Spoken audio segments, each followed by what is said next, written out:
One last thing I want to talk about with adding details to an explosion scene is to use FumeFX. FumeFX is kind of unavoidable if you're doing visual effects for movies or for explosion like this, and it's a very simple tool to use, and it gives outstanding results. So it's a fluid, fire, and smoke simulator. And if you go into the primitives here, you'll find the FumeFX primitive. And there's only one. It's called FumeFX.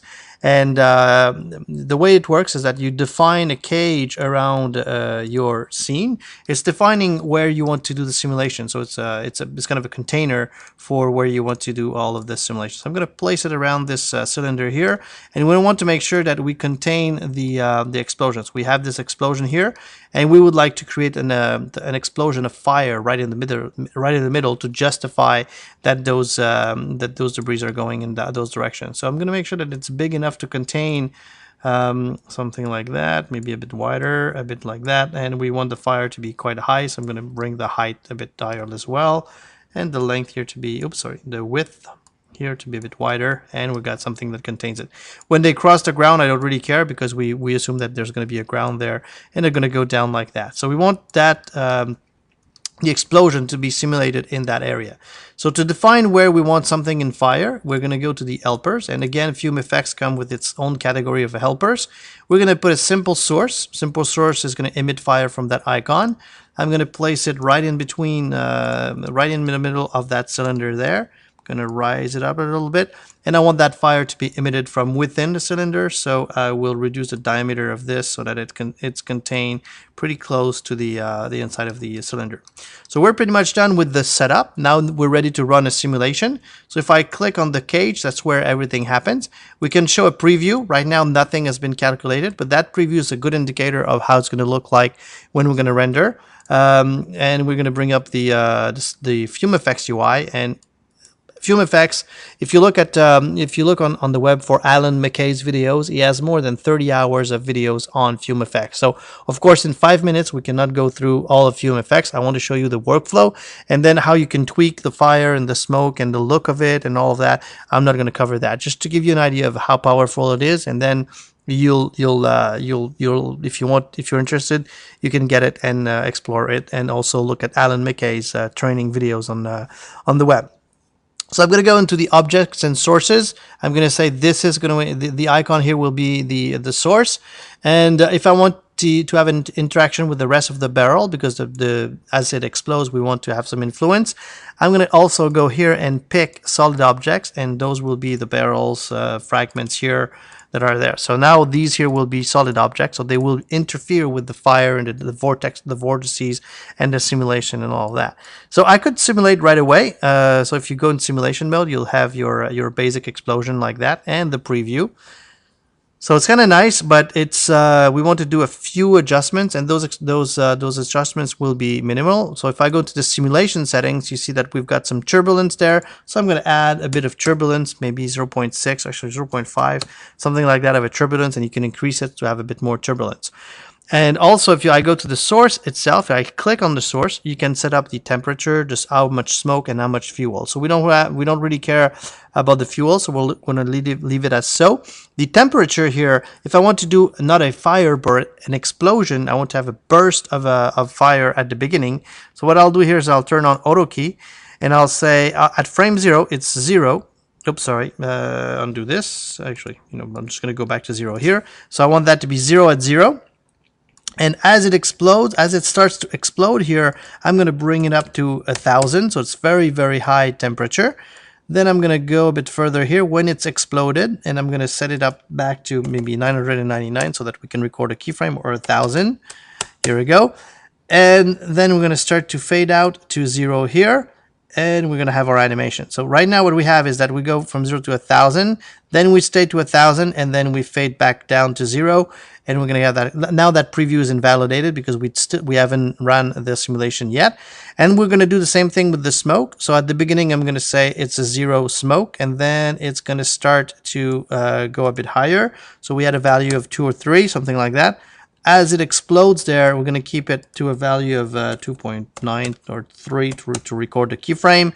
And then as it fades out here, I'm going to set it to 0. So what we're going to get now is same idea. It's going to go up and then go back down to 0. So let's simulate that to get the effect. So we're going to get that burst of explosion here at the beginning. And then we get the smoke, and then it stops and the smoke dissipates. So we get that explosion kind of effect.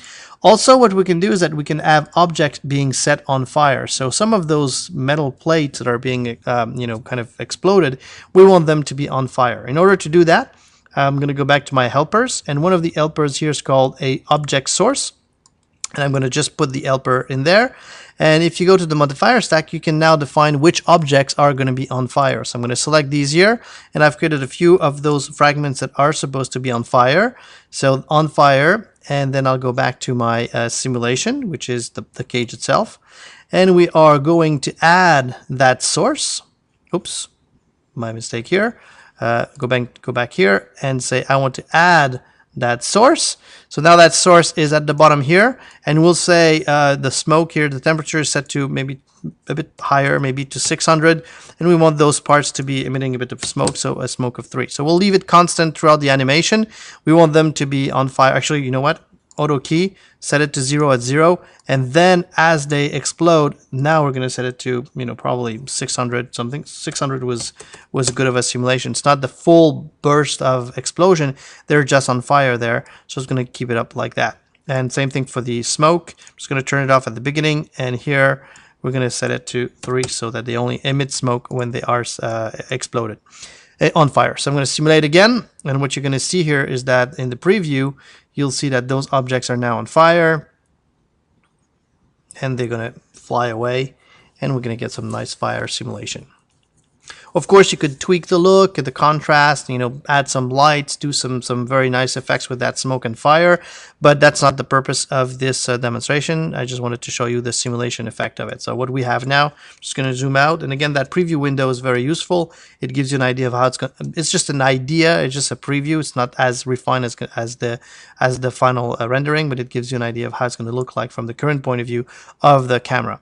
Another thing that you can do with FumeFX is I'm going to switch state here to go to a second state, and that's actually my pillar that we've animated a bit before, and those particles I left them attached to the selected faces there. So we've seen how to do that previously. So what I'll do here is I'll create another FumeFX simulation cage like that. Make sure that it contains the whole thing. So I'm going to make it a bit wider, something like that, and a bit higher. And what we want to do with this is we want to create those faces, as they break, we want them to emit smoke.